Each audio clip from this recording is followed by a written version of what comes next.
प्यारे दोस्तों, आज हम हमारी इस द्वितीय सत्र में जो हमारी महत्वपूर्ण कहानियाँ हैं उस कहानियों के बारे में अध्ययन करने वाले हैं। तो हमारी इस बार की पहली कहानी है पहलवान की ढोलक। लेकिन कहानी के और बढ़ने से पहले मैं आपको कहानी के तत्वों से चिर परिचित करवाना चाहूँगा। कहानी में हमारे कुल मिलाकर 6 तत्व होते हैं। उसमें पहला होता है कथा वस्तु, पात्र एवं चरित्र चित्रण। तीसरा होता है संवाद। चौथा देशकाल तथा वातावरण। पांचवा भाषा शैली और अंतिम में होता है छठा उद्देश्य। इन तत्वों के साथ हम कहानी का अध्ययन करेंगे। तो प्यारे दोस्तों, आज की हमारी जो कहानी है उसका नाम है पहलवान की ढोलक। और इस कहानी की ओर बढ़ने से पहले जिन्होंने इस कहानी को हमारे सम्मुख प्रस्तुत करने का प्रयास किया है उन लेखक का हम थोड़ा सा परिचय देख लेते हैं। और आज के हमारे लेखक हैं फणीश्वरनाथ रेणु। हिंदी साहित्य में आंचलिक उपन्यासकार के रूप में प्रतिष्ठित कथाकार फणीश्वरनाथ रेणु का जन्म 4 मार्च सन 1921 को औराहिंग, हिंगनी जिला पूर्णिया, अब अरसिया, बिहार में हुआ था। उनका जीवन उतार चढ़ाव एवं संघर्षों से भरा हुआ था। साहित्य के अलावा विभिन्न राजनैतिक एवं सामाजिक आंदोलनों में भी उन्होंने सक्रिय भागीदारी की। उनकी यह भागीदारी एक और देश के निर्माण में सक्रिय रही तो दूसरी ओर रचनात्मक साहित्य को नया तेवर देने में सक्रिय रही। तो प्यारे दोस्तों, देखिए, हर किसी के जीवन में उतार चढ़ाव तो चलता ही रहता है, लेकिन फिर भी इस उतार चढ़ाव के साथ हमारा जीवन बहुत सुंदरता से, अच्छे तरीके से कौन जीता है और जिंदगी का जो मुकम्मल होता है वह कौन हासिल करता है, यह बहुत अहम भूमिका निभाता है। और ऐसे ही हमारे आज के लेखक हैं, इन्होंने ऐसी अहम भूमिका ही उनके जीवन में निभाई है। जीवन में उतार चढ़ाव होने के बावजूद भी सन 1954 में उनका बहुचर्चित आंचलिक उपन्यास मेला आंचल प्रकाशित हुआ, जिसने हिंदी उपन्यास को एक नई दिशा दी। हिंदी जगत में आंचलिक उपन्यासों पर विमर्श मेला आंचल से ही प्रारंभ हुआ। आंचलिकता की इस अवधारणा में उपन्यासों और कथा साहित्यों में गांव की भाषा, संस्कृति और वहाँ के लोक जीवन को केंद्र में ला खड़ा किया। लोकगीत, लोकोक्त, लोक संस्कृति, लोक भाषा एवं लोकनायक की इस अवधारणा ने भारी भरकम चीज एवं नायक की जगह आंचलिक को ही नायक बना डाला। उनकी रचनाओं में आंचलिक कच्चे और अनघड़ रूपों में आते हैं, इसीलिए उनका यह अंचल एक तरफा शस्य शामिल है तो दूसरी तरफ धूल भरा और मैला भी। स्वतंत्रतात्तर भारत में जब सारा विकास शहर केंद्रित होता जा रहा था, ऐसे में रेणु ने अपनी रचनाओं में से अंचल की समस्याओं की ओर भी लोगों का ध्यान खींचा।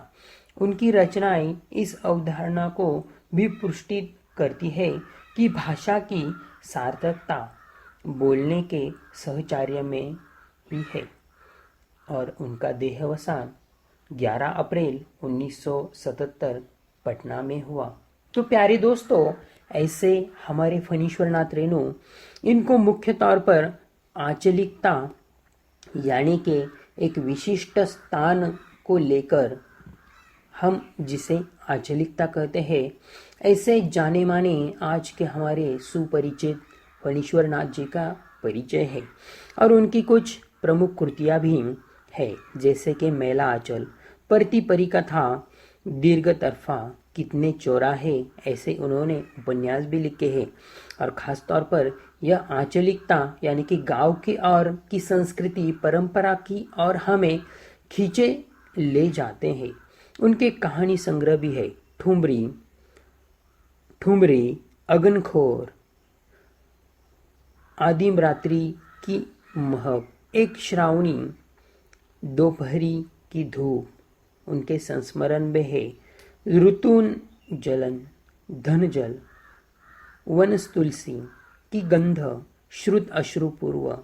और उनका एक रिपोर्टाज भी है, नेपाली क्रांति तथा नेपाली क्रांति कथा, ऐसी इनकी प्रमुख कृतियां हैं। और प्यारे दोस्तों, आज की उनकी कहानी भी बहुत दिलचस्प है, पहलवान की ढोलक, ऐसी इनकी कहानी है। यानी कि एक गांव होता है और उस गांव में एक पहलवान होता है और उस पहलवान की ढोलक को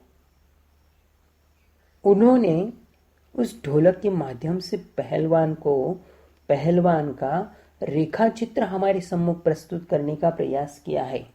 तो प्यारे दोस्तों, मैं आपको कहानी के तत्वों के साथ आगे बढ़ते हुए आपके सामने पेश करता हूँ यह कहानी हम कथानक के साथ साथ पात्रों के साथ भी देखेंगे।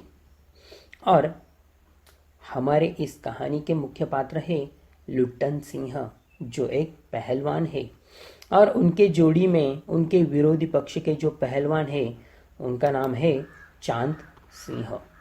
यह इस कहानी में जो मुख्य पात्र में उभर कर आते हैं वह है लुट्टन सिंह। अभी कहानी का जो मुख्य उद्देश्य है, उसका सार है, वह मैं आपके सामने प्रस्तुत करता हूँ। पहलवान की ढोलक कहानी व्यवस्था के बदलाव के साथ लोक कला और इसके कलाकार को अप्रासंगिक हो जाने की कहानी है। यानी कि लोक कला जो कुश्ती होती है वह हमारे लिए आज भी कितनी मायने रखती है, और वह एक लोक कला में आती है।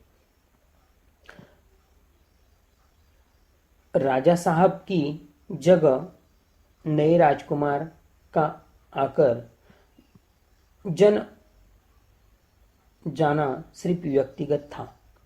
सत्ता परिवर्तन नहीं, बल्कि पुरानी व्यवस्था के पूरी तरह उलट जाने और उस पर सभ्यता के नाम पर एकदम नई व्यवस्था को आरोपित हो जाने का प्रतीक है। यह भारत पर इंडिया के छा जाने की समस्या है, जो लुट्टन पहलवान को लोक कलाकार के आसन से उठाकर पेट भरने के लिए हाय तौबा कराने वाली निहत्ता की भूमि पर पटका देती है। ऐसी स्थिति में गांव की गरीबी पहलवानी जैसे शौक को क्या पालते, फिर भी पहलवान जीवट ढोल के बोल में अपने आप को न सिर्फ जगह देखता है, बल्कि वह भूख महामारी से दम तोड़ रहे गांव को मौत से लड़ने की ताकत भी प्रदान करता है। कहानी के अंत में भूख महामारी की शक्ल में आए मौत के षड्यंत्र जब यह अज्ञेय में फैलते हैं, तो लुट्टन की भरी पूरी पहलवानी को फटे ढोल को पोल में बदल देते हैं। तो इस कारण त्रासदी में लुट्टन हमारे सामने कई सवाल छोड़ जाते हैं। वह पोल पुरानी व्यवस्था की है या नई व्यवस्था की? क्या कला की प्रासंगिकता व्यवस्था को मुखापेक्ष है अथवा उसकी कोई स्वतंत्रता मूल्य भी है? मनुष्यता की साधना और जीवन सौंदर्य के लिए लोक कलाओं को प्रासंगिक बनाए रखने हेतु हमारी क्या भूमिका हो सकती है, यह पाठ ऐसे ही कोई सवाल, ऐसे ही कोई प्रश्न हमारे सम्मुख छोड़ता चला जाता है।